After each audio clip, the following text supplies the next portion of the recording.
Godzilla sorus versus tyrannosaurus rex. अब शायद ये बैटल वीडियो सुनने में कोई मजाक लगे, क्योंकि एक और कहां गॉडजिला है, वहीं दूसरी तरफ टी-रेक्स। पर ध्यान रहे, हम गॉडजिला नहीं बल्कि गॉडजिला सॉरस की बात कर रहे हैं, जो वास्तविक दुनिया में भी करीब 228 मिलियन सालों से लेकर 208 मिलियन सालों पहले पाए जाते थे।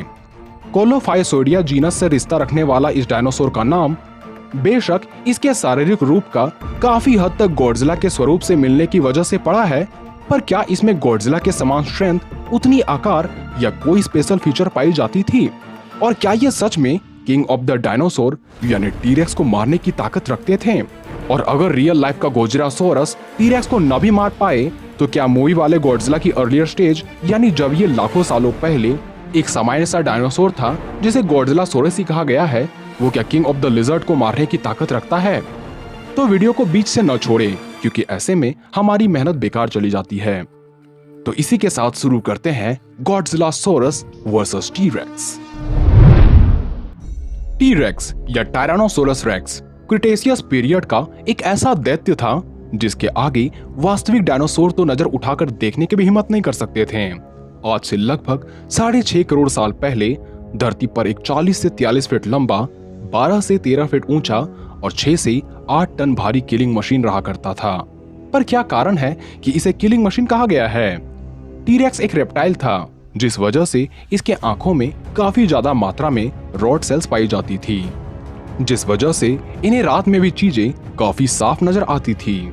साथ ही इसकी नाक में पाए जाने वाले ओलाफैक्टरी नर्व्स काफी सेंसिटिव हुआ करते थे, जिस वजह से ये दूर स्थित शिकार को सूंघ लिया करते थे। यानी चाहे जो भी हो, शिकार या इसके दुश्मन इससे बच नहीं सकते थे। टी-रेक्स की दांत 60 की संख्या में पाए जाते थे, जो कि नुकीले होने के साथ साथ काफी मजबूत हुआ करते थे। और यही वजह है कि ये अपने पूरे शरीर का भार काटते वक्त अपने शिकार पर लगा दिया करते थे। और इसके 6 से 8 टन की बाइट फोर्स हड्डी सहित बड़े बड़े अंग को भी अलग करने की क्षमता रखती थी। इसके साथ ही ये इतने अक्लमंद हुआ करते थे, जो अपनी इंटेलिजेंस की सहायता से ट्राइसेराटॉप्स और एंकिलोसोरस जैसे घातक शिकारियों को भी मारने की योजना बना लेते थे। जबकि ट्राइसेराटॉप्स और एंकिलोसोरस जैसे जीवों का शिकार कर पाना बड़े से बड़े मांसाहारी डायनासोर्स के लिए भी काफी मुश्किल हुआ करता था। यानी इस बात से अंदाजा लगाया जा सकता है कि टी-रेक्स कितने निडर और साहसी हुआ करते थे। कुछ रिसर्च हमें ये बताते हैं कि इन्हें भी संगठन यानी झुंड में रहना काफी पसंद आता था। शायद इसी वजह से इन्हें किसी जीवों का खौफ नहीं था। इन्हें जब भी भूख लगती थी तो ये शिकार करके ही रहते थे। भले इसकी रफ्तार 27 किलोमीटर प्रति घंटे की थी, पर इसकी रणनीतियों के आगे तेज से तेज शिकार भी खुद इसके चंगुल से नहीं खुद को बचा पाते थे। और इसका शरीर भी काफी मस्क्यूलर होता था, इसलिए इसके पिछले पैरों में भी काफी शक्ति पाई जाती थी। और इसकी त्वचा भी इतनी सख्त बनी होती थी, इसे ट्राइसेराटॉप्स के सींगों के वार से भी बचाती थी।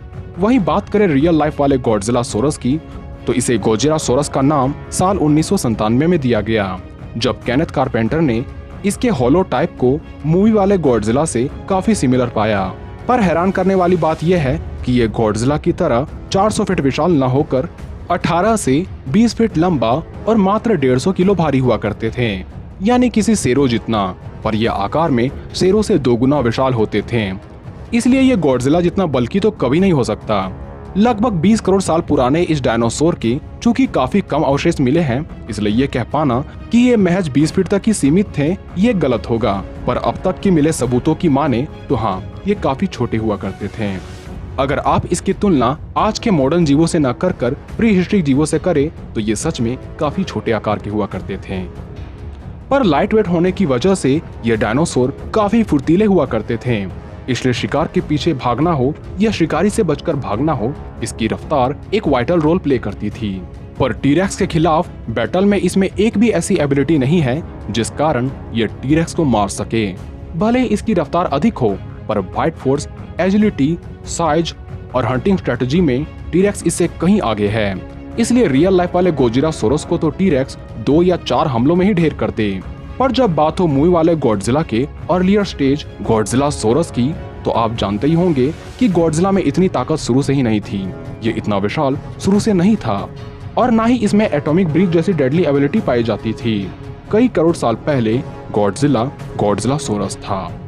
पर एक दिन धरती पर किंग गिदोरा की वजह से आई तबाही से बचने के लिए इसने समुद्र का शरण लेना ही उचित समझा और लंबे समय तक हाइबरनेशन के स्टेज में जाने तथा थर्मल एनर्जी को पाने के पश्चात यह इतना ताकतवर बना कि इसने एक परमाणु टेस्ट से हुए धमाकों तथा उससे निकली रेडिएशन को भी बर्दाश्त कर लिया और इस रेडिएशन ने इसे मारने के बजाय इसे इतना ताकतवर बना दिया जिसने आगे चलकर तबाही लाने वाले मॉन्स्टर जीरो का भी खात्मा कर दिया। पर शुरुआत में ये मॉन्स्टर एक सामान्य सा डायनासोर था जिसकी लंबाई 20 मीटर यानी 65 फीट, ऊंचाई 12 मीटर यानी 39 फीट और इसका वजन 60 मीट्रिक टन जितना था। यानी आकार में ये अपने अर्ली स्टेज में भी टीरेक्स से विशाल और खाता पीता घर का था। गॉडजिलासोरस मैक्सिमस को जो बात इसे सभी डायनासोर से अलग बनाती थी वो है इसका इंसानों की तरह 2 पैरों पर खड़े होकर चलना। इसके अलावा इसकी स्ट्रेंथ उस टाइम के बाकी किसी भी डायनासोर से काफी ज्यादा हुआ करती थी। इसकी मस्कुलर आर्म्स, धारदार क्लॉज, डबल रोड टीथ शिकार के लिए मौत बन जाया करती थी और ड्यूरेबल तो ये इतना था कि इसने परमाणु बम के धमाके को भी झेल लिया। साथ ही समुद्र के नीचे पानी के इतने प्रेशर को भी झेल पाना टीरेक्स के बस का नहीं, पर इसने उस प्रेशर में कई सालों तक जिंदा रहा। गॉडजिलासोरस कहीं भी और कैसे भी क्लाइमेट में एडप्ट कर सकता है। इसी वजह से समुद्र के क्लाइमेट में भी इसने लाखों साल गुजार डाले।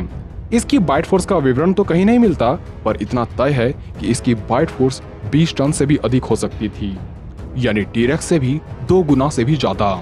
इसलिए बात साइज की हो, वेट की हो, बाइट फोर्स की हो, स्ट्रेंथ की हो, ड्यूरेबिलिटी की हो या शिकार करने की, टीरेक्स गॉडजिला से काफी पीछे नजर आता दिख रहा है क्योंकि गॉडजिलासोरस अपने अर्ली स्टेज में भी बीस्ट था।